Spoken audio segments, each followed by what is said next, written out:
चला बघा, आपण वर्णमाला नावाचं प्रकरण जे आहे ते आपण पूर्ण शिकलेलो आहोत, बरोबर का? सगळ्या भागांमध्ये आपण ते पाहिलेलं आहे. वर्णमालेतला पहिला भाग, दुसरा भाग, तिसरा भाग आपण रोजच्या रोज ते बघतोय बघा. आपण आज आपण वर्णमाला हे घटक जे आहे, म्हणजे हे प्रकरण जे आहे ते आपल्याला कितपत समजलंय हे पाहण्यासाठी आपण स्वाध्याय प्रश्न जे आहेत त्याच्यावरील आधारित ते आपण बघणार आहोत बघा. एकूण जवळपास 50-60 शब्द प्रश्न आहेत, त्यात इत्यंभूत बघायचं आहे आणि त्याच्याशी निगडीत उजळणी सुद्धा याच्यामध्ये होणार आहे. म्हणजे तुम्हाला कितपत ते समजलेलं आहे हे यावरून जाणून येणार आहे. ठीक आहे, चला बघूया. पहिला प्रकार काय, प्रश्न काय बघा. इंग्रजीतून किती स्वरादी मराठीत आले आहेत असं म्हटलं. हा, इंग्रजीतून किती स्वरादी. आता स्वरादी हा शब्द तसा वापरायला नाही पाहिजे, पण काहींनी स्वरादी शब्द वापरलेला आहे. जर चुकून आलाच तर स्वर असं म्हणायला पाहिजे. तिथं किती आले? 2. लक्षात. आता काही जण काय करतात, स्वरादी म्हणतात स्वरांना. त्या स्वरांना काय म्हणतात? स्वरांना. कारण अर्धचंद्र आणि उष्मे, हे बघा, अर्धचंद्र जो आहे त्यांच्या आधी कोण येतंय? स्वर येतात. किंवा अनुस्वार आणि विसर्ग यांच्या आधी कोण येतात? स्वर येतात, बरोबर का? म्हणून यांना काय म्हणतात? स्वरादी असं म्हणतात, बरोबर का? मग काही जण यांना स्वरादी म्हणतात, यांच्या आधी स्वर आहे म्हणून. ठीक आहे, तर उत्तर काय येणार तुमचं? 2 उत्तर येणार बघा. भिन्न उच्चार स्थानातून निघणाऱ्या स्वरांना काय म्हणतात? भिन्न म्हटलेलं आहे बघा. काय म्हणतात? विजातीय म्हणतात. ख या वर्णासारखा कोणत्या वर्णाचा उच्चार होतो? अ, अ, अम आणि आहा. उत्तर काय येणार? ड येणार उत्तर तुमचं. 4 नंबर आहा. बघितले आपण, ते बघितले ना. स्वर आणि स्वरादीच्या वेळेला विसर्गाचा उच्चार कसा होतो? ह सारखा विसर्ग, बरोबर का? ह सारखा उच्चार होतो. शिकवलंय बघा तुम्हाला मी. ठीक आहे, पुढचं बघा. ज्यांचा उच्चार उष्मा म्हणजेच उष्मन वायू प्रखर आहे त्यांना काय म्हणतात? सांगा.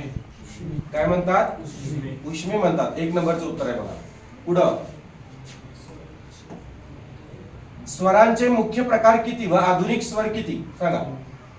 स्वरांचे मुख्य प्रकार किती? किती स्वरांचे मुख्य प्रकार? 3. कोणकोणते? कोणकोणते? स्वरांचे मुख्य प्रकार विचारलेत आणि आधुनिक स्वर कोणते? आधुनिक स्वर कोणते रे? किती आहेत ते? 2 आहेत. आणि मुख्य प्रकार स्वराचे 3. कोणकोणते? ह्रस्व, दीर्घ आणि संयुक्त, हे 3 आहेत बघा. ह्रस्व, दीर्घ आणि संयुक्त स्वराचे मुख्य प्रकार हे 3 आहेत. हे प्रकार आहेत बघा. कुठे आहेत बघा ते? 3 नंबरला. लक्षात. पुढे बघा. अनुनासिकाचे दुसरे नाव काय? काय ना? परसवर्ण. कुठे आहे परसवर्ण? इथे आहे बघा. परवर्ण म्हणजे कोण? व्यंजनांना परवर्ण म्हणतात. ळ हा स्वतंत्र वर्ण आहे, बरोबर का? आणि हे काय? संयुक्त वर्ण. संयुक्त वर्ण कोणते? संयुक्त वर्ण सांगतो मी तुम्हाला.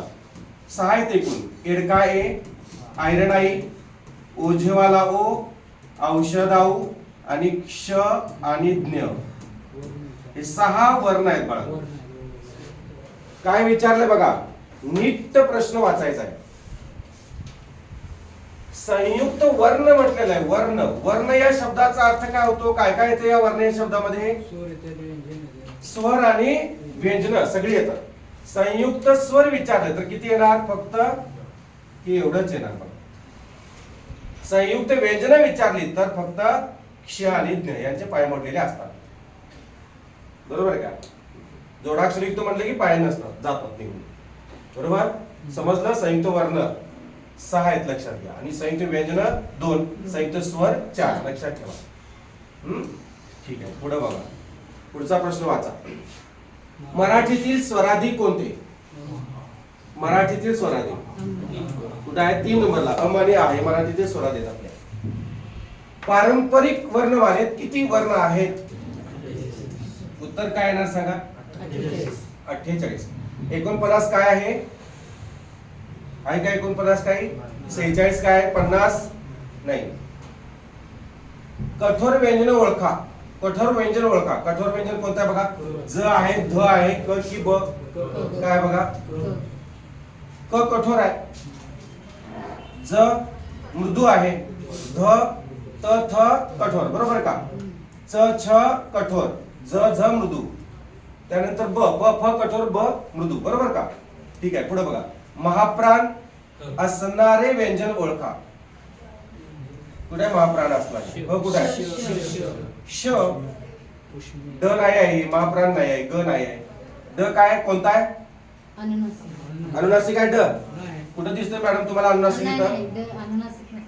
मग मृदू आहे, मृदू. ग काय आहे? मृदूच आहे. ब मृदूच आहे. हे तिन्ही मृदू आहेत आणि हे महाप्राण आहे बघा, बरोबर ना? पुढे बघा. प्रचलित संयुक्ताक्षर ओळखा. प्रचलित म्हणजे सद्यस्थितीमध्ये ज्याचा उच्चार किंवा जे लिहिलं जातंय त्याला उद्ध्वस्त, 4 नंबरचं आहे ते लक्षात घ्या. उत् अधिक ध्वस्त संधीमध्ये तुम्हाला एक प्रकार आहे आणि त्या प्रकारामध्ये त्या नियमामध्ये हा शब्द आहे उत् अधिक ध्वस्त. त या व्यंजनापुढं कठोर व्यंजन आलं, मृदू व्यंजन आलं तर त ची जागा काय घेतो? द घेतो, असा तो नियम आहे. तो निघून जातो आणि त ची जागा द घेतो. बघा, मग त ची जागा द घेतलेली आहे. हे द अर्ध आहे तर आपण ह्याला अर्ध आहे तसं ठेवलं आणि पुढं आहे तसं काय केलं? लिहिलं. आता परत ही आडवी मांडणी झाली. जर उभ्या मांडणीने तुम्हाला लिहायचं असेल तर द मोठं करायचं, ध असं लटकवलेलं आणि व सुद्धा लटकवलेलं ठेवायचं आणि हे असं लिहायचं. ही उभी मांडणी आणि ही आडवी मांडणी. आणि सर्वात शुद्ध हे दोन्ही शुद्ध लक्षात ठेवा. हे उद्धवस्थ येत नाही, उद्धवस्थ इथं द नाहीच आहे आणि हे उद्धवस्थ हे पण येत नाही, तर असं काही संबंध नाही बघा. तर लक्षात ठेवा उद्धवस्थ. ठीक आहे, पुढे बघा. दंतोष्ट वर्ण ओळखा. चला, व एकच आहे. दंतोष्ट हा कोणता आहे? कठोर कंठ वर्ण आहे. हा मूर्धन्य वर्ण आहे. ट ठ ड ढ. ब दंत ओष्ठ वर्ण असं म्हणता का तुम्ही? ओष्ठ आहे ते. चला, मराठी भाषा कशी तयार झाली सांगा. चला, मराठी भाषा कशी तयार झाली? मी तुम्हाला पहिल्याच दिवशी सांगितलेलं आहे. संस्कृत, प्राकृत आणि अपभ्रंश. संस्कृत, प्राकृत आणि अपभ्रंश अशी मराठी भाषा तयार झालेली आहे. म्हणजे मराठी एकदम लिपी तयार झाली नाही. लक्षात येते का बघ?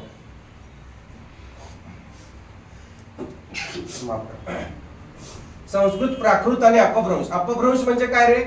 अपभ्रंश म्हणजे चुकीचा उच्चार. अप म्हणजे चुकीचा, भ्रंश म्हणजे उच्चार. लक्षात घ्या, चुकीचा उच्चार. अपभ्रंश म्हणजे चुकीचा उच्चार. आता मूळ पटेल नावाचा शब्द आहे. मूळ पटेल नावाचा शब्द आहे आणि तो मग त्याचा अपभ्रंश होऊन आपल्या मराठीमध्ये तो पाटील तयार झाला. आपल्या मराठीमध्ये तो पाटील, पटेल पटेल पटेल पटेल पटेल पटेल असं करत ते पाटील झालं. येते का लक्षात? अपभ्रंश, चुकीचा उच्चार, असे बरेचसे शब्द आहेत. गृह हा संस्कृत तत्सम शब्द आहे आणि मग आपल्यापर्यंत येईपर्यंत त्याचं काय झालं बघा? घर झालं. पर्ण हा तत्सम शब्द आहे. आपल्यापर्यंत येईपर्यंत त्याचं पान झालं तयार. पर्ण पर्ण पर्ण पर्ण पर्ण पर्ण पर्ण पान पान असं येतं लक्षात. म्हणजे याला अपभ्रंश ही लक्षात ठेवा. संस्कृत, प्राकृत आणि अपभ्रंश. पुढे घ्या. अक्षर म्हणजे काय? नाशवंत, ध्वनीच्या खुणा, नाशवंत पावणारे. अक्षर नाशवंत पावतात. तोंडाद्वारे निघणाऱ्या मूलध्वनींना वर्ण असे म्हणतात. तर खुणा मी सांगितले तुम्हाला. खून, पहिला उकार खून म्हणजे काय, दुसरा उकार खून म्हणजे काय शिकवले मी तुम्हाला. हे खून म्हणजे चिन्ह किंवा संकेत. मग आपल्या आवाजाच्या किंवा ध्वनीच्या खुणा म्हणजे चिन्ह, ध्वनीच्या खुणा म्हणजेच काय? अक्षर. याची व्याख्या दिली तुम्हाला आहे, तुमच्याकडे व्याख्या लिहून घेतली बरोबर आहे का? आपल्या आवाजाच्या किंवा ध्वनीच्या खुणा म्हणजे अक्षर. यांनाच ध्वनी चिन्हे असेही म्हणतात. बघा दिले बघा तुम्हाला लिहून, आहे ना? अक्षराचं दुसरं नाव काय? ध्वनी चिन्हे. भाषेचे स्पष्टीकरण करणाऱ्या शास्त्राला काय म्हणतात? सांगितले मी तुम्हाला. काय म्हणतात? व्याकरण म्हणतात. एकच व्यंजन 2 वेळा जोडले गेले की त्याला टिंबे टिंबे असे म्हणतात. एकच व्यंजन म्हणलेलं आहे बघा, मी असं हे केलेलं आहे बघा. 2 वेळा जोडलेलं आहे. एकच व्यंजन 2 वेळा जोडलेलं आहे. काय म्हणतात त्याला? द्वित म्हणतात. आणि द्विरुक्त म्हणजे काय? एकच. इथं काय येणार? व्यंजन निघून जाणार. एकच शब्द 2 वेळा येणार तेव्हा द्विरुक्त होणार. आणि एकच व्यंजन असेल तर द्वित होणार. संयुक्त व्यंजन कधी होतं? संयुक्त व्यंजन कधी होतं? संयुक्त व्यंजन कधी होतं? दोन वेगवेगळी व्यंजन. लक्षात ठेवा, एकसारखी व्यंजन नव्हे. क अधिक श, हे अधिक अ येणार नाही. व्यंजन म्हणले ना, व्यंजन म्हणले की आलं स्वरूपात. बघा, क अधिक श, द अधिक न अधिक य, तर बरोबर काय होणार? न होणार. त्यात अ मिसळला की मग पाय निघून जाणार. मग ही संयुक्त व्यंजन आहेत, लक्षात घ्या. संयुक्त वर्ण आहेत हे. आता वर्ण म्हटलं की याच्यात मिसळतो कोण? अ मिसळतो. आणि संयुक्त म्हटलं की दोन वेगवेगळे येतात, लक्षात घ्या. म्हणजे दोन वर्ण वेगवेगळे लक्षात ठेवायचे. म्हणजे संयुक्त वर्ण असेल दोन वेगळे. द्विरुक्त म्हटलं की हे असं होत नाही. संयुक्त म्हणजे लक्षात ठेवा, संयुक्त कुटुंब पद्धती म्हणजे त्याच्यामध्ये नुसते नर असतात का? नुसते नर असतात का? मादी आणि नर म्हणजे नवरा बायको एकत्र राहतात. म्हणजे दोन भाऊ असतील, त्यांची बायको फॅमिली घेऊन एकाच घरात राहतात. संयुक्त कुटुंब पद्धती म्हणजे बघा, नवरा बायको पोरग. लक्षात? संयुक्त येते का लक्षात? द्विरुक्त म्हटलं की एकच शब्द दोन वेळा, आणि द्वित म्हटलं की एकच व्यंजन दोन वेळा. येते लक्षात? हा. भाषा पुढे बघा, ल हे व्यंजन कोणत्या वर्ण प्रकारात आहे? कंठ्यामध्ये आहे ल, इल्ला. मूर्धन्यमध्ये आहे इल्ला, तालव्यामध्ये इल्ला, दंत्यामध्ये आहे. दाताची लस बघितले आपण, त थ द द न, ल आणि स, लू हा स्वर आहे.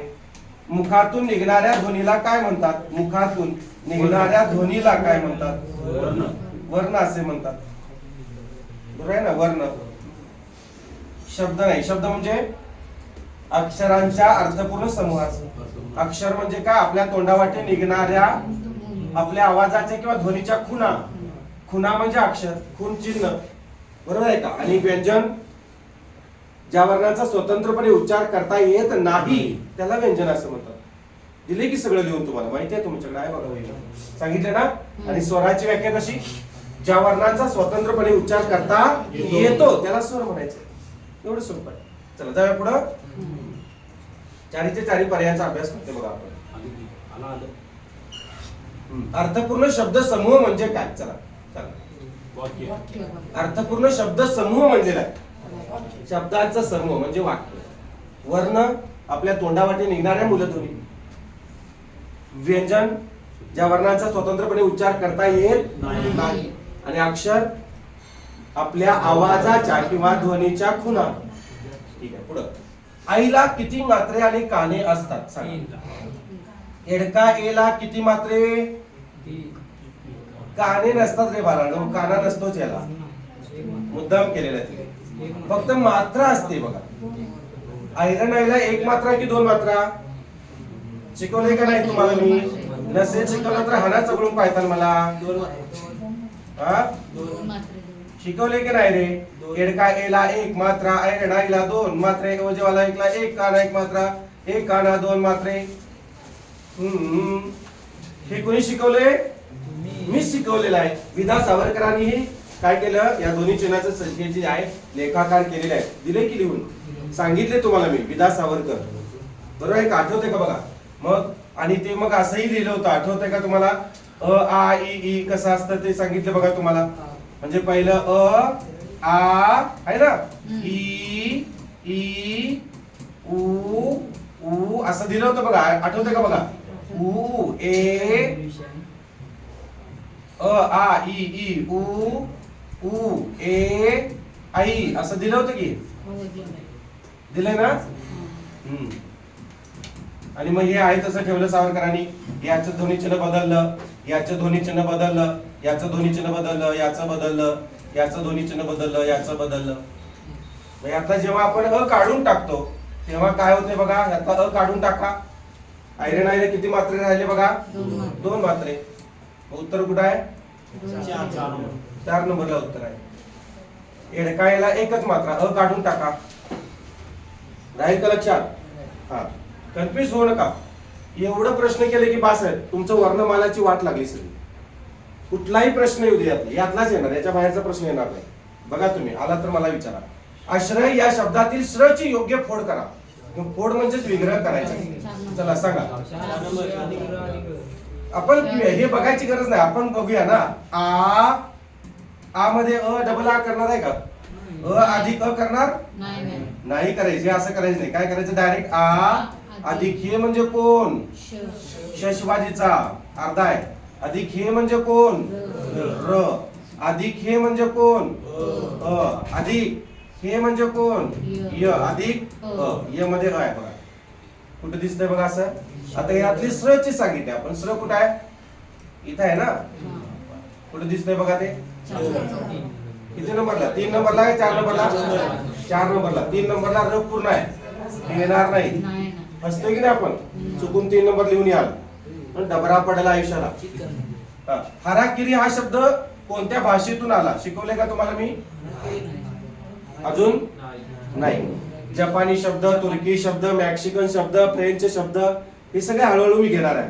आज कदाचित हे झालं तर तुम्हाला मी मेक्सिकन शब्द आणि जपानी शब्द 2 शब्दाची क्लृप्ती सांगेन. ठीक आहे. मग पुढं तुम्हाला फ्रेंच, मग तुर्की वगैरे सगळं असं मी ते घेणार आहे रोज थोडं. तर याचं हाराकिरी हा शब्द जपानी भाषेतून आला बाळांनो. जपानी मध्ये 3 शब्द आहेत, रिक्षा, हाराकिरी आणि सुनामी. ठीक आहे. याची क्लृप्ती आपले झालेले आहे, व्हिडिओ मध्ये आहे पाठीमागच्या, तुम्ही बघू शकता युट्यूबला. तर मी सांगणार आहे तुम्हाला क्लृप्ती अजून पुन्हा नव्याने सांगणार आहे बघा. आता चौधरी या शब्दातील अधोरेखित अक्षर काय दर्शविते म्हणलेलं आहे. अधोरेखित अक्षर, आता याच्यामध्ये इथं चला अधोरेखित करायला हवं होतं पण त्यांनी केलं नाही, तर मी करतो बघा. चला सांगा. तालव्य, दंत तालव्य, व्यंजन आणि दंत्य.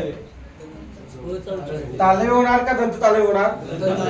अचा उच्चार दे. चौधरी म्हणत नाही आपण, चौधरी म्हणतो. तालव्य होईल नाही होणार, दंत तालव्य होणार. दंत तालव्य हा अ ने युक्त असतो आणि तालव्य हा य ने युक्त असतो. बरोबर का? शिकवले गेले तुम्हाला हे मी. ठीक आहे. पुढे बघा. ज्या वर्णाचा स्वतंत्रपणे उच्चार करता येतो म्हटलेला. आता किती वेळा सांगितले गेले? व्यंजनांचा येत नाही. अक्षर आवाजाच्या किंवा ध्वनीच्या खुणा, शब्द अर्थपूर्ण अक्षरांचा समूह आणि उत्तर 3 आलं.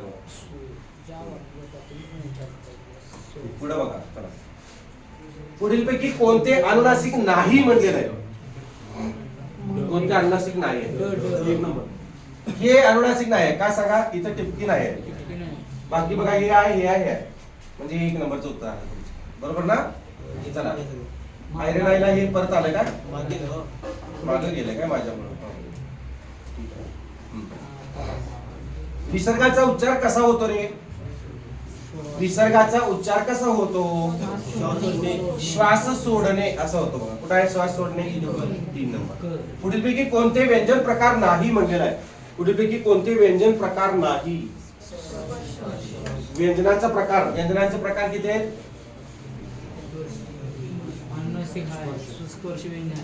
अनुनासिक व्यंजनामध्ये येते, अर्धस्वर व्यंजनामध्ये येते,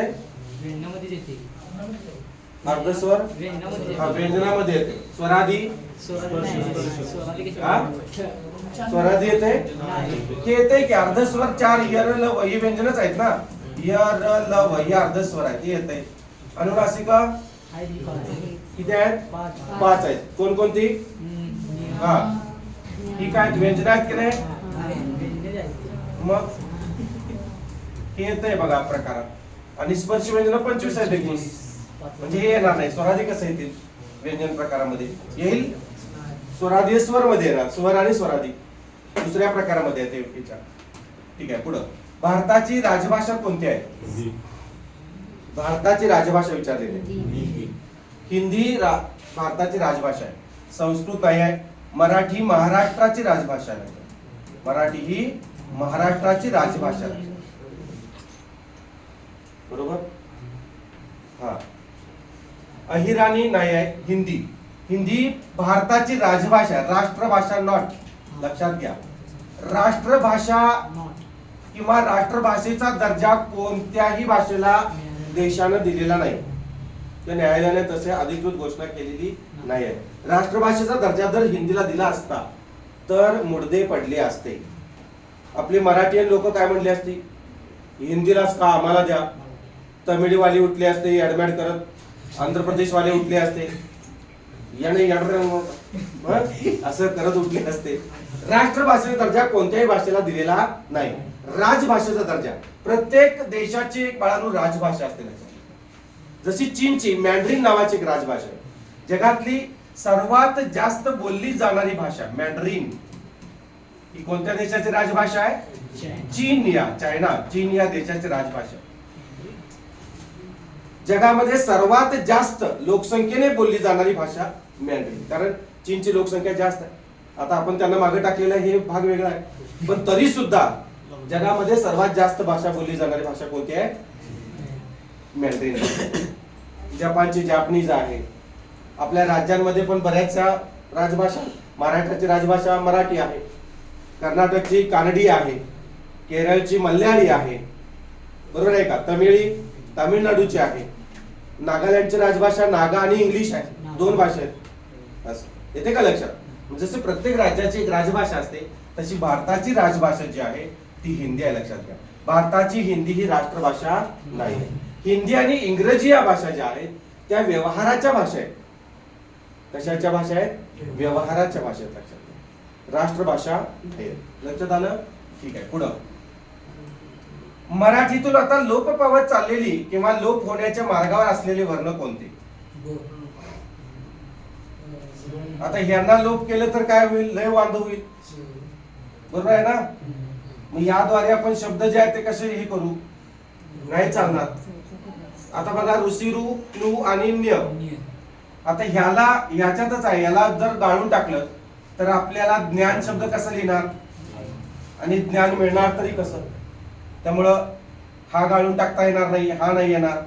आता हिथं पण ज्ञ आहे, त्यामुळे हे 3 पर्याय नाहीत. राहिला कुठला बघा? ऋषी रु. कृलुप्ती मधला कृलु आणि च च्या वर्गातला जो न्य आहे तो गाळून टाकण्याच्या मार्गावर आहे, लोप पावण्याच्या मार्गावर आहे. कारण याद्वारे जे शब्द जे आहेत ते अतिशय कमी आहेत. आणि न्यने सुरू होणारा एखादा शब्द आहे का? न्यने सुरू होणारा एखादा शब्द आहे आणि न्यने वापरात येणारा सुद्धा शब्द आहे का? असा न्य वापरला जातो परसवर्ण पद्धतीने नव्हे, असं सहजपणे. जसं नीतीनं न वापरतात, नवीन, नाक आणि ठाणे, पुणे, बाकीचे वर्ण आपण शब्दांमध्ये वापरतो, बरोबर? त्याचा वापर करतो. तसा एखादा वापर शब्द केलाय का बघा? क्लुप्ती हा एकच क्लुप्ती नावाच्या शब्दापुरता मर्यादित आहे. ऋषी नावाच्या शब्दापुरता एक मर्यादित आहे. आता एक जर म्हटलं सर ऋषिकेश नावाचा शब्द आहे तो मग त्या आहे की नुसता ऋषीच कसं म्हणताय? तर बाळांनो ऋषिकेश शब्द जो आहे तो असा आहे.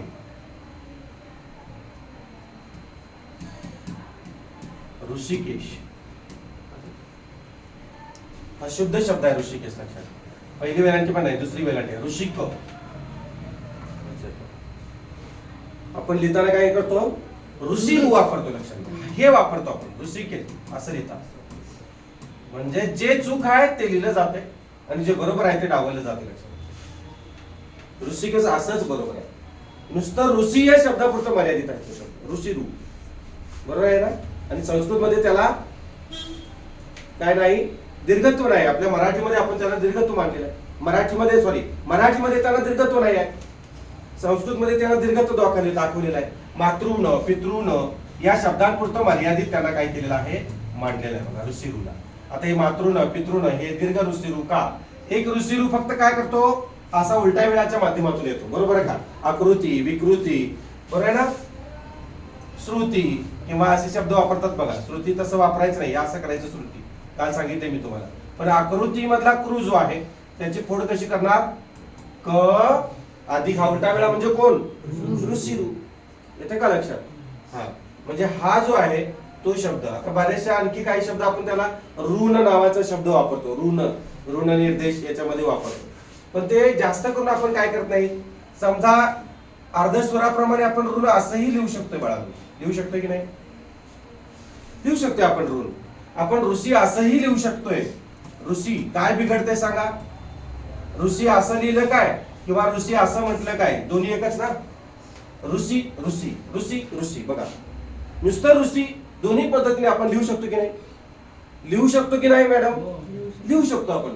असंही ऋषी लिहू शकतोय आणि असंही ऋषी लिहू शकतोय. मग जर हे नाही घेतलं आणि हे घेतलं मग काय बिघडलं का? मी कुठंपर्यंत येतोय? त्यांना लोप पावण्याचे ते मार्गावर काय तिथंपर्यंत येतोय. म्हणजे म्हणून हे लोप पावण्याच्या मार्गावर आहे. ठीक आहे, आलं लक्षात?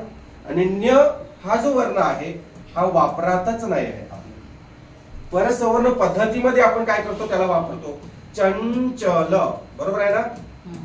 चंबू त्यांना आपण काय करतो, सॉरी चंचू, चंचू अशा परसवर्ण पद्धतीमध्येच आपण त्यांना मांडतो. पण परसवर्ण पद्धतीने मराठीत लिहिण्याचा प्रघात नाही आहे. का आहे? मराठीत परसवर्ण पद्धतीने लिहित नाहीत. यांच्या ऐवजी मराठीत काय केलं जाते, अनुस्वार देण्याची पद्धत होऊन आहे. येते लक्षात? म्हणून ते ध्वनी जे आहेत हे 3 ध्वनी लोप पावण्याच्या मार्गावर आहेत. आले लक्षात? हा, पुढे हे प्रश्न परीक्षेला आलेला आहे. पुन्हा आला तर तुम्हाला ते सांगता यावं. शास्त्रीय 14 खडी मध्ये कोणते वर्ण समाविष्ट होतात? शास्त्रीय 12 खडी कशा आहेत सांगा? शास्त्रीय 12 खडी अ आ इ ई उ ऊ ए ऐ ओ औ इथं पर्यंत आहे. अमानी आहे या नाही या बघा. म्हणून अ आ इ ई उ ऊ रू लू ए ऐ ओ औ किती होतात बघा? 1 2 3 4 5 6 7 8 9 10 11 12. लक्षात? आता शास्त्रीय 14 खडी मध्ये लिहू का संपूर्ण वाटल्यास बघा. अ आ ई ई उ रसू उ ऊ त्यानंतर ऋषिरू लू आहे ना, रू लू. पुढे सांगा ए, हा ए इथे थोडासा गॅप ठेवतो मी. ए आई, हा त्यानंतर इथं गॅप ठेवतो. पुढे कोण? ओ नंतर गॅप ठेवतो. ओ नंतर कोण येणार सांगा की? पुढं पाठ नाही का तुम्हाला? ओझवाला ओ नंतर कोण रे? औषधाऊ. आता हे मोजा. 1 2 3 4 5 6 7 8 9 10 11 12. 12 शास्त्रीय 12 कडी म्हणायचं का? आता शास्त्रीय 14 कडी विचारलेले आपल्याला. 14 कडी विचारलेला आहे. तर याच्यामध्ये काय ऍड होणार माहितीये का? काय ऍड होणार? ऍ आणि ऑ हे ऍड होणार. सॉरी ए नंतर या, आई नंतर ऑ. आता इथे मी नाही सर, ओ नंतर ऑ. ओजेवाला ओ नंतर ऑ चुकलंय माझे. बरोबर आहे. असं कसं तरी म्हणलं, असं कसं झालं? ए नंतर ऍ हे तरी मानले. हा आणि मग इथं काय येणार? ओझेवाला ओ येणार, बरोबर आहे.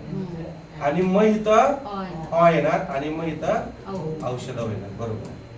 आता किती झाले बघा? आता 14 कडे. अमानी आहे स्वराज्यात बाळा. ते शास्त्रीय 14 कडी मध्ये कशी आपली मराठी 12 कडी म्हणजे की तुम्ही काय करता? अ आ इ ई उ ऊ ए ऐ ओ औ अम आहा 12 झाले बघा. बघा मोजून वाटल्यास.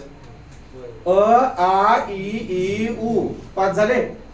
उ ऊ ए ऐ ओ औ अम आणि आहा 12. आपली मराठी प्रचलित 12 कडी जी रूढ 12 कडी होती जुनी पारंपरिक, त्यामध्ये आपण अम आणि आहा घेतलं. शास्त्रीय म्हटलं की अम आणि आहा येणार नाही.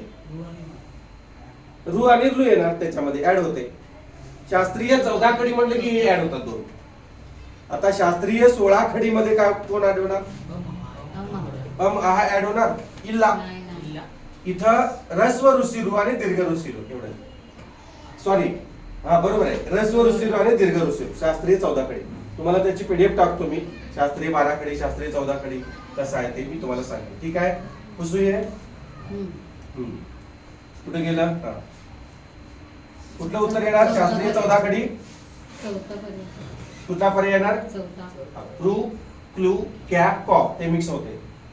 क आज मांडले होते मी तिथं क का की घ्या ते 14 पर्याय होते. तालव्य व दंत तालव्यांचा उच्चार टिंबे टिंबेने युक्त होतो. तालव्य उच्चार कसा होतो रे? अ ने की य ने? य ने. तालव्य य ने, बरोबर का? तालव्य य ने आणि दंत तालव्य अ ने, बरोबर आहे. चला संख्या हा शब्द परसवर्णाने कसा लिहाल? हे असं लिहितात 4 नंबर असं येईल नाही नाही तसं येणार नाही 4 नंबरला मी शिकवले तुम्हाला हा, ठीक आहे पण गायी गोठ्यात परतल्या या वाक्यात किती ध्वनी रूपे आहेत व्हॉट इज मीन बाय ध्वनी रूपे ध्वनी रूपे म्हणजे कोण तो पण नाव ध्वनी रूपे म्हणजे वर्ण ध्वनी रूपे म्हणजे स्वन सांगितले की वर्णाला दुसरं नाव आपल्या तोंडावाटे निघणाऱ्या मूलध्वनी ध्वनी रूपे मूलध्वनी आहे का बघा वहीमध्ये नसेल तर मला सांगा आहे बघा आहे ना वर्णाला समानार्थी नावं दिलेत काही सगळी वर्ण मूलध्वनी ध्वनी रूपे स्वन दिले का बघा वहीमध्ये आहे का नाही रे आहे मग ध्वनी रूपे म्हणजे काय किती गायी गोठ्यात परतल्या यात किती ध्वनी रूपे आहेत वर्ण म्हणलं की सगळं मोजायचं 19 बर ठीक आहे 19 त्याचं मत आहे 19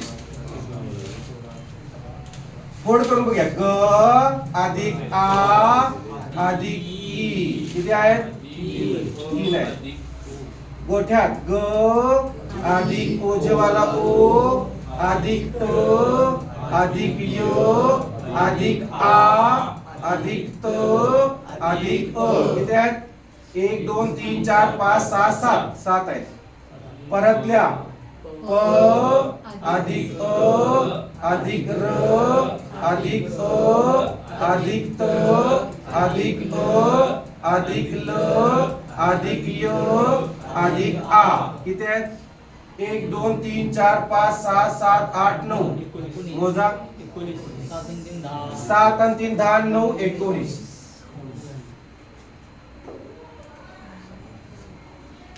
बरोबर आहे ना बघा इथं गा मध्ये किती आहेत 2 ई मध्ये किती आहेत 1 3 झाल्या हा इथं किती आहेत 2 इथं 3 इथं 2 इथं किती झाले 3 2 5 7 बरोबर आहे का आणि इथं 2 इथं 2 इथं 2 आणि इथं 3 3 3 6 3 9 19 आहेत बघा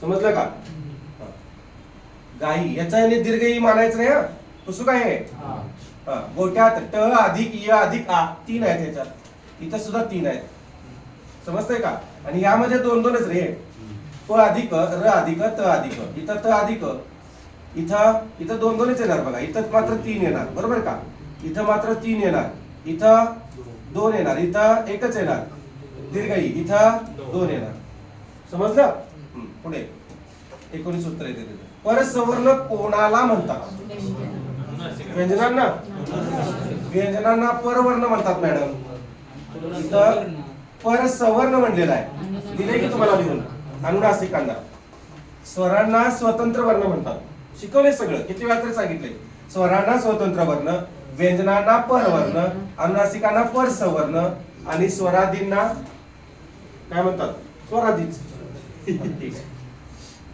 पुढे बघा ई उरू ए हे टिंबे टिंबे आहेत कोण आहेत ऱ्हस्व दीर्घ संयुक्त आणि विजातीय ऱ्हस्व हा ऱ्हस्व आहे अंताय पायथन चगळून मला ऱ्हस्व आहेत का सगळे दीर्घ आहेत का सगळे दीर्घ आहेत इल्ला संयुक्त आहेत का एकटच संयुक्त आहे हे बाकीचे नाही विजाती वेगवेगळ्या जातीतले आहेत हे चांभार कुंभार महार मान पाटील हा सगळे असे आहेत सगळे वेगवेगळ्या जातीचे विजातीय सगळे समजतंय का हा पुढे बघा अघोष किंवा श्वास व्यंजन कोणते कठोर व्यंजनांना आपण काय म्हणतो श्वास किंवा अघोष व्यंजन म्हणतो बरोबर का ज्याच्यात नाद ताल सूर लय नाही कोणतं येणार क कठोर आहे ना दोन आहेत ना ठीक आहे म्हणजे तुमचं क आणि ड बरोबर आहे त थ कठोर द हे मृदू आहे बघा बरोबर का व हे मृदूच 13 व्यंजन सोडली तर बाकीची सगळी मृदूच आहेत बघा बरोबर का आणि क ख कठोर आहेत म्हणजे 2 उत्तर येतात इथं क आणि ड बरोबर अघोष म्हटलेले श्वास म्हटलेला आहे श्वास व्यंजन कोणाला म्हणतात लिहून दिले तुम्हाला मी कठोर व्यंजनाला बघितले की तुम्ही आपण कठोर व्यंजनाला प्रखर व्यंजने पण म्हणतात बरोबर लिहून दिले बघा मी तुम्हाला त्यालाच काय म्हणतात श्वास व्यंजने रामदेव बाबा सारखं क ख च छ ट ठ त थ प फ आणि याला अघोष व्यंजन म्हणतात. कारण त्यांच्यामध्ये घोष म्हणजे काय, नाद ताल सूर लय नसते. शिकवले की तुम्हाला. मग इकडे मृदूलाच कोमल व्यंजने, त्यालाच नाद व्यंजने, त्यालाच घोष व्यंजने दिले की लिहून. दिले का नाही.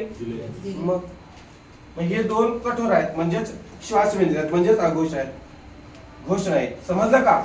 तुम्हाला कठोर व्यंजने विचारलं तर पटकन सांगणार होतो मी, पण वेगळी नावं जी आहेत ती सांगितलं तुम्ही ते सांगत नाही बघा. ठीक आहे. पुढं र या वर्णाबाबत अयोग्य विधान ओळखा. र कसा आहे, दंड नसलेला अयोग्य विचारले बाळा, पटकन उत्तर द्यायचं नाही. तू 36 सेकंद असतात, 6 सेकंदात उत्तर दिलेस, चुकलं तुझं. नुसता कम्प्लीट वर नाही का तो. कसा आहे, दंड नसलेला पण आहे. 4 प्रकार लिहिता येतो. दंतेवर नाही का तो, नाही. ते उत्तर आहे त्याचं, ड उत्तर आहे. आता बघा लक्ष द्या. र इथं तुम्हाला जे सांगितलंय, काय सांगितलं बघा, की दंड नसलेला. पण तुम्हाला दंडके नावाचा एक पॉइंट आहे, दंडके. आता अतिशय सोपं आहे, मला वाटतं 10 ते 12 सेकंदात होते. दंडके म्हणजे काय, आता क जो आहे तो मध्यदंड आहे. हे दंड असतो ना असा, उभा दंड, आडवा दंड वगैरे. आता क हा मध्यदंड आहे, फ सुद्धा मध्यदंड आहे बघा, मध्यदंड. काही अंत्यदंड असतात, अंत्य म्हणजे शेवटी उभा दंडक असतात. आता हे ख बघा अंतिम दंड आहे. म बघा अंतिम दंड आहे. भ आहे, य आहे, सगळं येते तुम्हाला, कळते ते, फक्त समजून घ्या. त्यानंतर काही व्यंजनांना दंड सुट्टा असतो. आता इकडे बघा ग, याच्यामध्ये अंतर असते. ग, ने आणि श, शिवाजीचा श, यांच्यामध्ये अंतर आहे की नाही, आहे अंतर. म्हणजे यांना म्हणायचं सुटा स्वतंत्र दंड म्हणायचं. काय म्हणायचं, सुटा किंवा स्वतंत्र दंड म्हणायचं. कोणाला, या गणेशला. आता स्वरांमध्ये सुद्धा असते, लक्षात घ्या. स्वरांमध्ये सुद्धा सुटा स्वतंत्र दंड जो आहे तो आला सुटा स्वतंत्र दंड आहे. ओझवाला ओवाला आहे, औषध आवला आहे ना. हा. आता इथं काय म्हणते बघा, समजलं का तुम्हाला. मध्यदंड ऋषी रुजू आहे तो मध्यदंडाचा आहे बाळांनो. आता शिरोरेषावर अर्धदंड हा पूर्ण दंड असतो, याला अर्धाच करायचा आपण. असा अर्धा केला मग ट ची सगळी ओळ, ट ठ, बरोबर आहे का, ड ध, ह सुद्धा बघा अर्धाच दंड आहे, ह चा आहे ना. ह ळ चालू करतोय बघा. काय म्हटलं मी, र या वर्णाबाबत अयोग्य विधान ओळखा म्हणलेला बघा, बरोबर आहे का. अयोग्य विधान ओळखा. मग तुम्हाला मी काय सांगत होतो, दंड नसलेले, बरोबर का. लाईट गेली त्यामुळे आपण ते हे झालं बघा. मी तुम्हाला अंत्यदंड मध्यदंड हे शिकवत होतो, समजलं तुम्हाला. मध्यदंड म्हणजे हे बघा, क आणि फ मध्यदंडामध्ये आहेत. त्यानंतर ऋषी रु जो आहे तो मध्यदंडामध्ये. आणि कोणतं सांगितलं होतं, आणि कोणतं सांगितलं होतं मध्यदंडामध्ये, स्वरामध्ये कोणतं नाही आहे बघा. अंत्यदंडामध्ये ते मी सांगितलं तुम्हाला, ख असेल, भ असेल, म असेल, बरोबर आहे का. सुटा स्वतंत्र दंड गणेश, बरोबर का. आणि स्वरांमध्ये आ एक येतो, ओझवाला एक, औषधाव, हे सांगितलं बघा तुम्हाला, बरोबर का. हा अ पण येतो बरं का सुटा स्वतंत्र दंडामध्ये. अ हे काय, सुटा स्वतंत्र दंड. आता आणि दंड विरहित, दंड नसलेले अर्धदंड सांगितले मी तुम्हाला. ट ठ ड हे अर्धदंडामध्ये येते, बरोबर का. हा ह येतंय, ळ येतंय, ल सुद्धा. आता ल जुना पूर्वी जो होता तो हा काढून टाकलाय व्याकरणाने अंत्यदंडातला, आणि शीर्षदंडातला जो आहे तो स्वीकारलेला आहे, ल वाकार. त्यांनाही तेच आवडलं बघा. त्यामुळं आहे ना हेच. आता आणखी कुठले श बघा, श बाळानु, श जो होता जुना गाठीचा श होता, हा हे गाठ काढून टाकले त्यांनी. आता देठ ठेवलेला असा, बरोबर का. सुटा स्वतंत्र दंड श, ही गाठ काढून टाकली, हे ठेवलेलं आहे, मान्य. हा. आता दंड नसलेलं बघा, दंड नसलेलं व्यंजन कोणतं आहे, व्यंजन र आहे. आणि स्वर एडका ए, ऐरण आई हे दंड नसलेले आहेत. आणि बरोबर आहे उ सुद्धा दंड नसलेलेच आहेत. उ रस उ दीर्घ उ, ही दंड नसलेला आहे. आहे की तर तुझा दंड अर्धा, रस वही दीर्घ आहे ना, आहे ना अर्धा. मग नाही कसं म्हणतोय? रुलू कसा येणार आहे? पूर्वी रुलू असा होता, तो काढून टाकला. आता रुलू कसा येणार? असा येणार, ल आकाराचा. ल आकार बरोबर आहे का? समजलं का? रुजू म्हणजे बघा, र या वर्णाबाबत अयोग्य विधान मिळतं. 4 प्रकारे कसं लिहिलं जाते रे? रफाराच्या माध्यमातून, तिरपे रेषेच्या माध्यमातून, अर्धचंद्र आणि काकपद. कावळा, कावळ्याचं पाय. काक म्हणजे कावळा, पद म्हणजे पाय. बरोबर का? तुम्हाला काल सांगितलेलं मी व्याकरण शिकवताना. 4 प्रकारे लिहिता येतो. बरोबर आहे? दंत्यवर्ण आहे का तो? दंत्यवर्ण आहे का? मग कोणत्या वर्णात आहे तो? मूर्धन्यमध्ये आहे बाळांनो, मूर्धन्यमध्ये. बरोबर आहे का? मूठ, मूर, मटणाचा रशळ. मटण म्हणजे मूर्धन्य आहे तो, हे नाही आहे, मूर्धन्य वर्ण आहे तो. कंपित वर्ण आहे का? जीवाग्रीय, कंपित, रर असं होते, कंपन, व्हायब्रेशन. म्हणजे हे 3 आहेत बघा, आणि हे दंड नाही. हे 3 आहेत, ते नाही आहे. चौथं उत्तर येते तुमचं. आता द्रविडियन भाषेतून आलेला गट ओळखायचा आहे. ड ड ड ते लक्षात ठेवा. द्रविडियन भाषेतून ड ठ ड ढ ण हे द्रविडियन भाषेतून आलेले आहेत. ड ठ ड ढ ण. आणि ळ सुद्धा द्रविडियन भाषेतून आलेला आहे आणि वैदिक वाङ्मयातून आलेला आहे. अरे ळ इथं दिलाय, मान्य आहे, फसवण्यासाठी आहे. पण हे शस द्रविडियन भाषेतून आलेलं नाही. पण गट ओळखाय सांगितलेला आहे. गट व्यंजन ओळखाय सांगितलंय का? ळ हा द्रविडियन भाषेतून आलेला आहे. कुठून कुठून आला तो? द्रविडियन भाषेतून. त्यानंतर वैदिक वाङ्मयातून सुद्धा आलेला आहे बघा. ळ वैदिक वाङ्मयातून आणि पाणिनीकालीन भाषेतून आलेला आहे बघा. मी शिकवले नाही परवा, तुम्हाला सांगितले बघा. हा वैदिक 4 वेद आहेत. अर्थवेद, यजुर्वेद, सामवेद आणि ऋग्वेद. बरोबर आहे का? हे वैदिक वाङ्मयातून, द्रविडियन भाषेतून आणि पाणिनीकालीन भाषेतून हा ळ आलेला आहे. पण गट म्हणलेला आहे तो टटडडचा ळ सुद्धा, गट सुद्धा हा द्रविडियन भाषेतूनच मराठीत आलेला आहे बघा. द्रविडियन भाषा कोणत्या? साऊथ इंडियन भाषा. राहुल द्रविड, कर्नाटक. ಊಟ ಮಾಡ್ತಾನೆ ಇಲ್ಲ ಸುಮ್ಮಕುಂಡ अप्पो. सगळे जास्त शब्द ते वापरतात बघा. ज्ञान हे सर या ना. आता पुढे बघा, नाकातून केलेल्या बिंदूच्या अस्पष्ट आणि ओझरत्या उच्चाराला काय म्हणतात? अनुस्वार, श्वास, अंतस्थ आणि अनुनासिक. अनुनासिकांचा स्पष्ट व ओझरता उच्चार होतो. अनुस्वाराचा स्पष्ट आणि ओझरता होत नाही, स्पष्ट उच्चार होतो. बरोबर का? लिहून दिले मी तुम्हाला. खणखणीत हित आहे बघा. खणखणीत आणि स्पष्टपणे उच्चारल्या जाणाऱ्या ध्वनींना काय म्हणतात? इंधन, उंट असं. कोण येणार? अनुस्वार. हो, अनुस्वाराचा उच्चार स्पष्टपणे व खणखणीत होतो. अर्धस्वरांचा होत नाही, अर्ध्या स्वराप्रमाणे उच्चार होतो. स्वरादींचा उच्चार अर्धी स्वर असतात. अनुनासिक किती आहेत? 5 आहेत. बरोबर आहे का? त्यांचे उच्चार स्थाने वेगवेगळे आहेत. चपला अधोरेखित वर्णाचा उच्चार प्रकार व अर्थ सांगा. चपला हा चपला मधला जो च आहे तो तालव्य आहे, दंत तालव्य आहे. काय येणार? तालव्य येणार. आणि तालव्य वर्ण आहे, मान्य आहे. पण चपला या शब्दाचा उच्चार आणि अर्थ, चपला या शब्दाचा अर्थ काय? बूट होते का? इल्ला. बूट म्हणजे चप्पल नसते. चपला म्हणजे की चपला असं मोकळा असते बघा, आणि बूट हे भरीव असते. बरोबर का? हा, बूट येणार नाही. भाषा, चपला म्हणजे भाषा आहे का? नाही. चपला म्हणजे नदी आहे का? तर चपला म्हणजे वीज. लक्षात ठेवा. चपला या वीज या शब्दाला समानार्थी शब्द आहे. वीज म्हणजे चपला. हा, चपला. चल य र ल व या वर्णांना काय म्हणतात माहिती आहे तुम्हाला? अर्धस्वर म्हणतात. आणि त्याचा योग्य क्रम य व र ल शिकवले तुम्हाला, सांगितले तुम्हाला. पुढं आता पुढं व्यंजनात अक्षरत्व येण्यास काय करावे? व्यंजनात अक्षरत्व येण्यासाठी आता व्यंजन कसं असतं रे बाळांनो? व्यंजन हे कसं असते? फलक चिन्हात असते. म्हणजे हे असं स्वरूप असते. त्याला याला पूर्णाक्षर करायचं आहे तर त्याला काय मिसळायला पाहिजे? स्वर मिसळायला पाहिजेत का स्वरादी मिसळायला पाहिजे? स्वर मिसळायला पाहिजे. व्यंजनांना पूर्ण कोण करते? स्वर.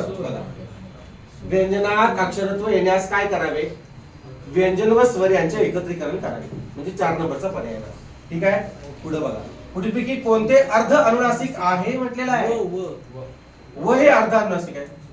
हे पूर्णानुनासिक, पूर्णानुनासिक, पूर्णानुनासिक. हे पूर्णानुनासिक नाहीच आहे मुळात. ही व्यंजन आहे आणि ज्ञ व्यंजन आहे बघा. व हे अर्ध अनुनासिक. नुसतं टिंब आहे पण ते व्यंजन कुठे झालंय? व्यंजन झालेलंच नाही ते, म्हणजे तो शुद्ध वर्णच नाही आहे, तो अशुद्ध वर्ण आहे तो. हा ड पूर्ण वर्ण मान्य. हे केलं की पूर्ण व्यंजन झालं. हे असं म्हणजे अनुनासिक आहे का? नाही, असं अनुनासिक. खाली पाय मोडलं की अनुनासिक व्यंजन रे असं. पुढं ओ हा संयुक्त स्वर कोणत्या दोन स्वरांनी बनलेला आहे? सांगा, चला पटपट पटपट सांगा, शिकवलंय मी तुम्हाला. अ अधिक ई कसं येईल रे? असं का करतोस? अ अधिक ऱ्हस्व ई किंवा दीर्घ ई बरोबर कोण रे? एड काय? आ अधिक ऱ्हस्व ई किंवा दीर्घ ई बरोबर कोण? हा, आयरन आहे, बरोबर का? आ अधिक ऱ्हस्व ई किंवा दीर्घ ई आयरन आहे. अ अधिक ऱ्हस्व उ किंवा दीर्घ उ बरोबर ओझेवाला ओ होणार. आणि औषधाव कसा? आ अधिक ऱ्हस्व उ किंवा दीर्घ उ बरोबर औषधाव होणार. आऊ आऊ आऊ अ शिकवले की संयुक्त स्वरांमध्ये, मग उत्तर काय येणार? चौथा पर्याय येणार, अ अधिक ऱ्हस्व उ किंवा दीर्घ उ.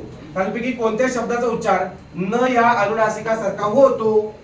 बघा, कंठ होतो न. इथं कसं होणार आहे? सोडवून घ्या, वाटल्यास सोडवून घ्या म्हणजे समज. अनुस्वारापुढे पहिल्या 5 वर्गातील व्यंजन ट आलेलं आहे, ठ आलेलं आहे. ठ च्या वर्गातला अनुनासिक कोणतं? मोठा न, म्हणजे हे कंठ झालाय. इल्ला संपला. चंपक अनुस्वारापुढे पहिल्या 5 वर्गातील व्यंजन प आलेलं आहे. प च्या वर्गातला अनुनासिक म. म कसं लिहिणार तुम्ही? चंपक असं येईल, आहे का? नॉट दिस. दंतकथा आणि चंदन अनुस्वारापुढे पहिल्या 5 वर्गातील व्यंजन आलेलं आहे. द चंदन, ठीक आहे. दंतकथा इथं सुद्धा तसंच आहे बघा, लहान नच येणार दंतकथा. आता इथं 2 पर्याय निवडायला सांगितलेले, म्हणजे क आणि ड तुमचं उत्तर येणार. समजलं का? 8वी स्कॉलरशिपला आलेला हे आहे उदाहरण आहे. हे असंच असते, सरांना विचारा तुम्हाला, असंच असते बघा. 2 पर्याय निवडा. 2 पर्याय निवडाले. 2 पर्याय निवडायचे असतात. 2 गोल करायचे असतात. 2 गोल करायचं. तू ड आणि हे केलं, चुकलं तुझं. तू हे आणि हे केलं, चुकलं तुझं. तू हे आणि हे दोन्ही गोल रंगवलेस तर तुझं बरोबर. हा, 3 रंगवल्यास जत्रेला नेऊन तुला मारतो. एकच गोल रंगवले, तेच तिथं काय सांगितले? रंगाळ्यातल्या खाणीत टाकतात एकच गोल रंगवल्या. तिथं सांगितलं 2 पर्याय निवडायचं. निवडायचं म्हणजे काय करायचं? तांदूळ निवडायचंय. काय करायचं शाळेत? तांदूळ निवडतात का? निवडायचं म्हणजे ते शोधायचं आहे आणि त्याचं डबरं भरायचंय. 2 गोल रंगवायचे. तो एवढं सोपं आहे. हे काय म्हणतंय? एक गोल रंगवलं तर काय? याला जास्त चटणी घालून भाकरी करून दे. जाऊ दे, हा उकर. ज्ञानामृत, अंतःकरण, उद्दिष्ट, हृदयमंग, सहस्राक्ष, श्रवेंद्रिय, शृंगार, नैऋत्य, ह्रस्व या शब्दांमध्ये किती जोडाक्षरे आहेत?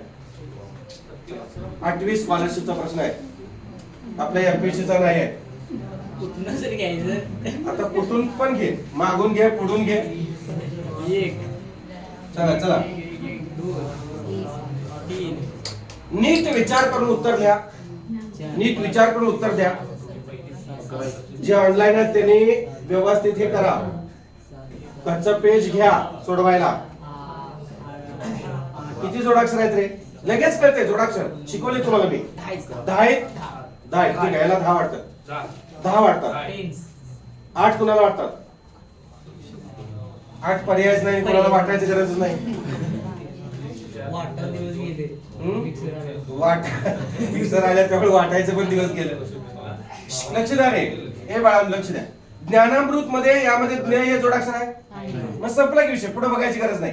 अंतःकरण मध्ये हे जोडाक्षर असते का?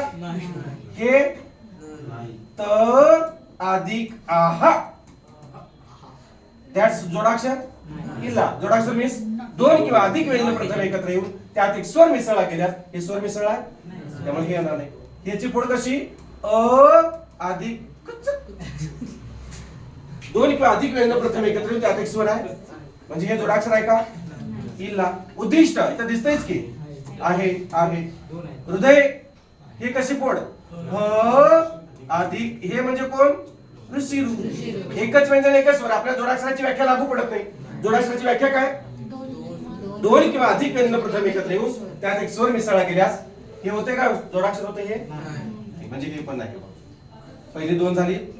हा 2 3 झाली अक्षर. अक्षर विचारले आपण हे आधी समजून घेऊया बाळा. प्रश्न नंतर बघूया. जोडाक्षर कुठलं म्हणजे जोडाक्षर युक्त शब्द कुठला आहे ते समजून घेऊया. ओके. मग तुम्हाला मी ते 12 आहे 10 आहे ते नंतर घेतो. आधी हे कळायला नको का आपल्याला? आपल्यासाठी नवीन आहेत ना शब्द. हा पुढं सहस्राक्ष इथं आहे बघा. इथं 2 शब्द जोडाक्षर आहेत का? हे बघा स अधिक त अधिक हे म्हणजे कोण सांगितले तुम्हाला? र अधिक आ. बरोबर आहे का?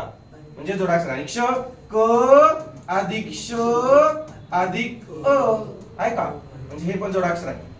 श्रवणेंद्रिय सांगा. आहे जोडाक्षर. जोडाक्षर आहे. इंद्रिय द्रिय त अधिक र अधिक रस्वई का दीर्घई? रस्वई. म्हणजे हे पण जोडाक्षर आहे.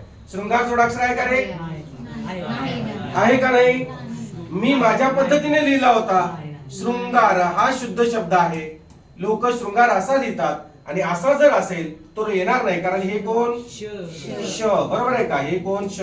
श अधिक श अधिक हे कोण? ऋषिरू. उलटा वेळा म्हणजे ऋषिरू. बरोबर आहे का? श अधिक ऋषिरू अधिक हे पुढे जायचं ते असं आहे ना. मग हे जोडाक्षर होते का रे? श अधिक ऋषिरू होणार नाही म्हणजे हे जोडाक्षर नाही होणार. नैऋत्य जोडाक्षर होते का? नैऋत्य आहे. दाखव कुठं आहे? न अधिक न चा आवाज आला की नाही? त म्हटलाय. ठीक आहे. त अधिक य आहे अधिक म्हणजे नैऋत्य जोडाक्षर आहे. चला ह्रस्व सांगा. चला आहे का? दिसतंय हे ह्रस्व कसं आहे माहिती का? हे म्हणजे असं नाही बाळांनो. हे लक्ष द्या. हे कसं आहे बघा. हे अशा पद्धतीने आहे का बघा? ते नाही. हे असं आहे. असं लिहायचं सोडून टाईप कसं झालेलं आहे? असं केलं. असं आहे. म्हणजेच र र अधिक ह अधिक ह्रस्व र अधिक ह अधिक अ अधिक स अधिक व अधिक अ म्हणजे हे सुद्धा जोडाक्षर आहे. म्हणजे या एवढे शब्द आहेत. त्याचा जोडाक्षर शब्द किती आहेत? 1 2 3 4 5 6 है ना. हे मी तुम्हाला गोल करून ठेवतो आणि मग आपण आपला प्रश्नाकडे वळूया. ठीक आहे. नैऋत्य आणि ह्रस्व. आता आपला प्रश्न काय बघा. या शब्दामध्ये जोडाक्षरे किती आहेत? आता या शब्दामध्ये जोडाक्षरी ज्ञानामृत. आता असं मोजलं तर बघा कसं होईल. 1 2 3 4 5 6 7 8 होईल. बरोबर.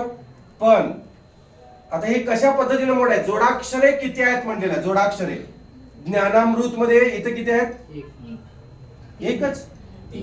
द अधिक न अधिक य अधिक आ किती आहेत? 4 आहेत. पुढं उद्दिष्ट इथे किती आहेत? श अधिक ट अधिक अ 3 आहेत. बघा इथं किती आहेत? स अधिक त अधिक र अधिक आ इथं 4 आहेत. इथं 3 आहेत. बरोबर का?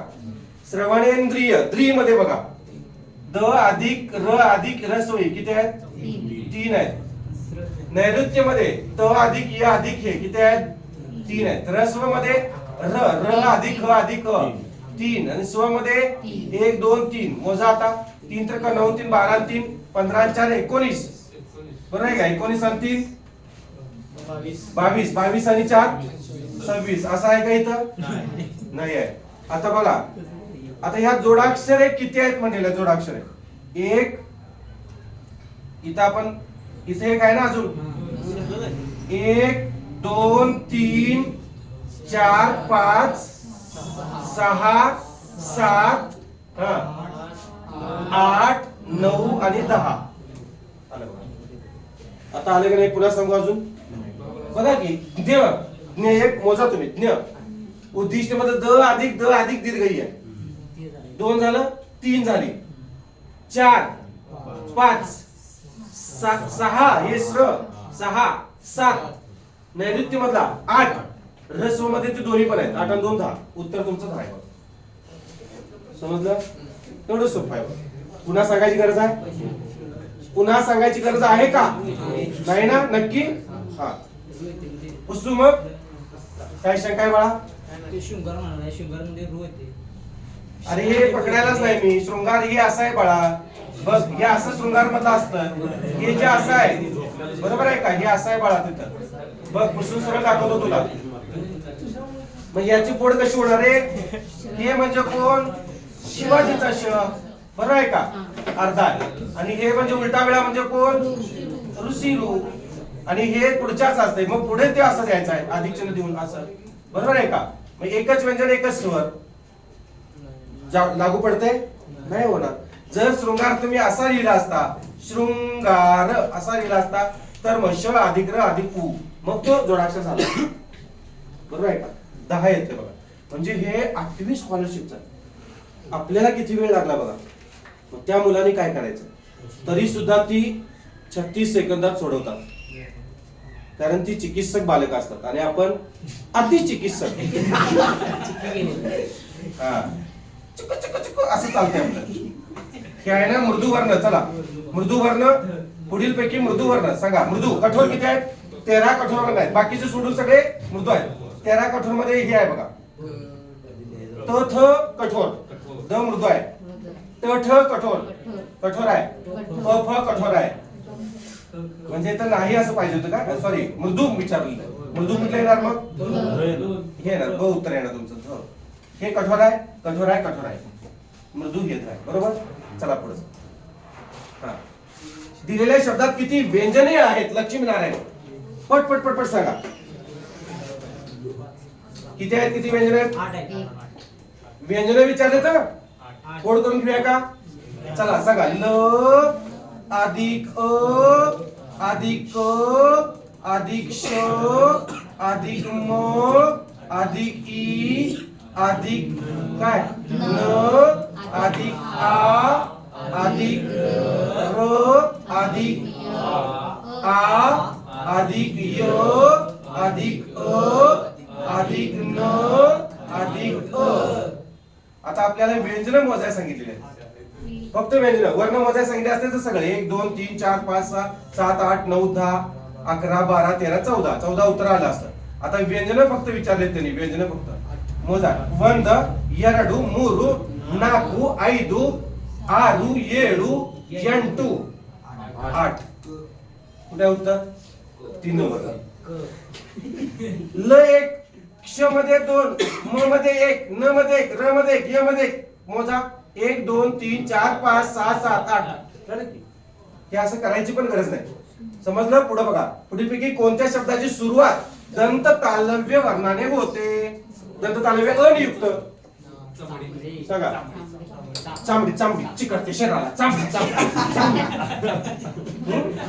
चांबडे हे च अनियुक्त होतो, ज तालव्य होतो. हे चवदार, हे झरा. आता दंत तालव्य वर्णाने सुरू झाली नाही म्हणलेला बाळांनो. नीट वाचायचा प्रश्न. हे बघा, चवदार च, झरा झ, चांबडे च, चलो गीत ज होतंय, म्हणजे तालव्य होते. लक्षात. म्हणजे या उत्तर तुमचं ब येते, बरोबर आहे ना? हा, चला पुढे. पुढील पैकी कोणत्या शब्दात अनुस्वाराचा उच्चार अयोग्य? त्यास हायलाइट. अनुनासिक वापरून लिहिला नाही. लिहिला नाही म्हणलेला आहे. अयोग्य अनुनासिक वापरून. अयोग्य तर योग्य पाहिजे होतं ना. योग्य अनुनासिक वापरून लिहिला नाही असं पाहिजे. त्यांनी चुकून अयोग्य झालेला आहे. हा, संजय बरोबर आहे का रे? अरे हे बरोबर आहे का? अनुस्वारा पुढे पहिल्या 5 वर्गातील ज आलेला आहे. संजय बरोबर आहे की? पुढं चंचल, हे बरोबर आहे. अनुस्वारा पुढे पहिल्या 5 वर्गातील व्यंजन च च्या वर्गात लावून असते कोणतं? चंचल असं यायला पाहिजे. आलंय कुठं? कसं? चंचल. न लहान नाही येते च्या वर्गात, लहान नाही येणार नाही. भांड न ड, भांड ड ट ट ट न बरोबर आहे. रांग रंग, रंग शब्द कसा? अनुस्वारा पुढे पहिल्या 5 वर्गातील व्यंजन आले. र अधिक अ अधिक अधिक आहे ना. बघा की ते काय केलंय, कसं लिहिलंय मी दाखवतो तुम्हाला. रंग कसा शब्द लिहिला बघा. म्हणजे आपण कसं लिहितो वहीमध्ये असं, बरं आहे ना. गंगा शब्द आपण लिहिला होता, आठवतंय? कांच, हे गंगा शब्द आणि कुठला शब्द लिहिला होता बघा. गंग ग अधिक अ अधिक गंग असं केलं होतं बघा. गंगा असं केलं होतं का आपण? गंगा शब्द असं गंगा असं, बरोबर आहे का? असं लिहिलं होतं बघा आपण. पर सवर्ण पद्धतीने मांडणी. आता हीच मांडणी कशी केली जाते बघा, रंगला हे असं आहे तसं ठेवलं जाते आणि इथं काय केलेलं आहे, इथं ग मांडलेलं आहे बघा. उभी मांडलेली आहे. हा म्हणजे गंगा तुम्ही असंही करू शकताय, गंगा. कडुगळ, चकली. ठीक आहे, हे तिन्ही योग्य आहेत बघा, हे तिन्ही योग्य आहेत, हे मात्र चुकीचं आहे. समजलं? जाऊया पुढं. ठीक आहे, पुढील पर्यायातील कोणत्या शब्दातील वर्णसंख्या 11 नाही म्हणलेला आहे? 11 नाही म्हणलेला आहे. मोजा चला. ब्रह्ममध्ये किती आहेत? 1 2 3 आहेत. ब अधिक र अधिक अ किती झाले? हा, म अधिक ह अधिक अ किती झाले? 3. च अधिक अ किती झाले? 2. र अधिक य अधिक अ किती झाले? 3. 11 आहेत का? आहेत. Yes. ज्ञामध्ये किती आहेत रे? द अधिक न अधिक य अधिक आ 4 आहेत. न मध्ये न अधिक 2. वृद्ध मध्ये 2. 3 कुठले? व अधिक ऋषी 2च. इथं द अधिक ध अधिक इकडे गई 3. 4 2 6 2 8 3 11 आहेत. 11 अक्षर ज्ञान. चला मोजा. अ 1 आहे, क्ष मध्ये 3, र मध्ये 2, ज्ञा मध्ये 4, न मध्ये 2, 3 4 6 6 4 10 2 12 आहेत ना. 1 आणि हे 3 क अधिक श अधिक र 3 आणि 4 2 6 4 10 2 12 होते ना. 12 सर्व श्रुत मध्ये बघा. स किती आहे? 2 आहेत का? 1 आहे? 2. व मध्ये इथं 3, इथं 1 2 3 4 घेतले रे. 3 इथं 2 3 3 6 2 8 2 10. पण तू चुकलं काय तर. अक्षर ज्ञान मध्ये, ज्ञान मध्ये 4च येणार की. द अधिक न अधिक य अधिक आ 4च येते रे. ज्ञ मध्ये न आणि अ. अक्षर मध्ये 1च येणार. क्ष मध्ये क अधिक श अधिक अ 3 येणार. र मध्ये 2 येणार. म्हणजे बरं आहे. 4 2 6 4 10 2 12. 11 नाही म्हणलेलं आहे. बहुतेक इथं काहीतरी एक शब्द त्याने द्यायचा राहिलेला आहे चुकून. बरोबर 11 नाही म्हणले रे. मग इथं आणखी एक शब्द 11 वालाच पाहिजे होता, किंवा सर्व श्रुतच्या तिथं 11 वाला पाहिजे होता. आपण असं करूया का? 2 पर्याय निवडा. 2 पर्याय निवडा म्हणजे क आणि ज्ञ. ठीक आहे, असं घ्या. हे 2 पर्याय आहेत. हे क आणि ज्ञ तुमचं उत्तर बरं. ठीक आहे, हा पण स्कॉलरशिपचा प्रश्न आहे. ते मिस्टेक झाले असं त्यांच्याकडून, मी तसंच उचललेला आहे. संक्षिप्त या शब्दातील अनुस्वाराचा उच्चार प्रश्न कॅन्सल होत नाही. चला आपल्याला कॅन्सल कशाला करायचं? आयोगाचं चालू आहे का? संक्षिप्त या शब्दातील अनुस्वाराचा उच्चार कोणत्या अनुनासिका सारखा आहे? कसं, कशा पद्धतीने होणार? या पद्धतीने होणार का सांगा? ह्याची फोड केली तर क अधिक श, मग क च्या वर्गात अनुस्वारा पुढे क च्या वर्गातलं येणार नाही. शिकवली की तुम्हाला बरोबर. श्रुती पद्धत आणि अनुनासिक पद्धत. पुढं पर्यायातील कोणता वर्ण हा दुसऱ्या वर्णाबद्दल वापरता येतो? बरोबर आहे, मोठ्याने सांगा. स्वर दुसऱ्या वर्णाबद्दल वापरता येतो? नाही. वर्णावर येतो तो. व्यंजन दुसऱ्या वर्णाबद्दल नॉट. अनुनासिक स्वरादी दुसऱ्या वर्णाबद्दल नाही. अनुनासिक येते बघा. आता शेवटचे 5-6 प्रश्न राहिलेत, आपण घेऊया बघा. सिंह पुढीलपैकी कोणत्या जोडीत अनुस्वाराचा उच्चार योग्य अनुनासिक वापरून लिहिला नाही? हे लिहिलाय का? लिहिलाय का? लिहिलाय. बरोबर आहे. परसवर्ण पद्धत हा लिहिलेला आहे. हा लिहिलेला आहे. तो कंत कंत चुकीचा आहे. अप्पा कंत बरोबर आहे की. अनुस्वारा पुढे त आले. त च्या वर्गातलं. संत त च्या वर्गातलं. संप सिंह सगळंच बरोबर आहे. सर्वच बरोबर आहे ना? अरे सिंहला अनुस्वार येतो की. श्रुती पद्धत शिकवली की तुम्हाला मी. परत आणि अरे श्रुती पद्धतीमध्ये अनुस्वार पण घ्यायचा आहे. शिकवले काल मी. श्रुती पद्धतीमध्ये अनुस्वार सुद्धा घ्यायचा असतो आणि त्याला व जोडायचा असतो. बरं आहे का? हा अनुस्वाराचं. अरे इथं अनुनासिक म्हटलेलं आहे. अनुनासिक माफ करा, अनुनासिक वापरून लिहिला नाही म्हटलेलं आहे. त्यामुळे हे उत्तर येणार तुमचं. का सांगा? अनुनासिक वापरून केलेलं नाही असं प्रक्रिया आहे. बरोबर आहे का? इथं अनुनासिक वापरले का? अर्ध अनुनासिक आहे म्हणजे हे बाकीचं बरोबर आहे. हे उत्तर आहे. माफ करा. हे उत्तर येते. पुढं उच्चार व वर्ण यानुसार अचूक जोडी ओळखायची आहे. उच्चार आणि वर्ण प फ ब भ प भ म कंठस्थ आहे नाही. नाही. च च ज दंत तालव्य आहे नाही. तालव्य आहे नाही. च च ज तालव्य पण आहे दंत तालव्य पण आहे बरोबर का. क ख ग तालव्य आहे नाही. त थ द दंत्य बरोबर आहे. चौथा उत्तर बरोबर आहे बघा. चौथा बरोबर आहे का चूक आहे. हे दंत तालव्य पण आहे आणि तालव्य पण आहे. हे तालव्य आहे. क ख ग तालव्य आहे कंठ्य आहे. त थ द दंत्य आहे बरोबर आहे की. न्य हे अनुनासिक कोणत्या उच्चारण प्रकारातील आहे पटकन सांगा. तालव्यामध्ये आहे की बरोबर आहे. तालव्यामध्ये आहे. बरोबर आहे की. च छ ज ज न्य मुखाचा भाग व होणारे उच्चारानुसार अयोग्य जोडी निवडा. कंठ क वर्ण बरोबर आहे. दात त वर्ण बरोबर आहे. ओठाचा च वर्ण चूक. तालूचा च वर्ण बरोबर आहे की. तालू च छ ज ज ओठातून च येतो प येतो ओठातून ब ब ब म्हणजे हे उत्तर येते आपलं अयोग्य विचारलेलं आहे. हे उत्तर येते. पुढं पर्यायातील अध्याक्षरांचा उच्चार व वर्णांचे नाव यांची अयोग्य जोडी ओळखायची आहे. अध्याक्षरांचा उच्चार अध्याक्षर हे असं जावई झरा अध्याक्षर. वर्णांची नावं बघा नाव चाकर त्याच्यात आता नाव ह्यातला चाकर मधला आहे ना म्हणजे हा दंत तालव्य आहे बरोबर आहे ना. जावई तालव्य जावई म्हणतो का आपण तालव्यामध्ये. तालव्य म्हणलं की या युक्त उच्चार होतो मग जावई म्हणतो का आपण नाही. झरा दंत तालव्य बरोबर आहे. झरा अनियुक्त उच्चार आणि छाती तालव्य ते बरोबर आहे. म्हणजे हे उत्तर चुकलं. ब चं उत्तर चुकलंय बघा. अयोग्य जोडी विचारले ना ही योग्य आहे योग्य आहे योग्य आहे कळतंय का नाही का पुन्हा सांगू नको. हा पुढं निरनिराळ्या सांकेतिक खुणाने आपण लेखन करतो त्याला काय म्हणतात बघा. निरनिराळ्या सांकेतिक खुणाने आपण जे लेखन करतो त्याला आपण काय म्हणतो. व त्या प्रत्येक खुणेला आता प्रत्येक खुणेला काय म्हणतात रे अक्षर म्हणतात बरोबर. मग अक्षर कुठे आहे बघा 4 नंबरला आणि 1 नंबरला. मग सांकेतिक खुणाने आपण जे लेखन करतो त्याला भाषा म्हणतात वर्ण रे. वर्ण आणि अक्षर 1 नंबरचं उत्तर येते त्याचं. भाषा नाही. भाषा आपण जे व्यक्त होतो त्याला भाषा म्हणायचं. बोलतो ते आपण भाषा. 1 नंबरचं उत्तर येते. समजलं. इथं तुमचं वर्णमाला नावाचं प्रकरण संपतंय आणि त्याच्यावर आधारित भरपूर मी 60 प्रश्न घेतलेले आहेत ते सगळे संपलेले आहेत. ठीक आहे तर आपण इथं थांबूया. सर्वांचे मनपूर्वक आभार. शुभ दिवस.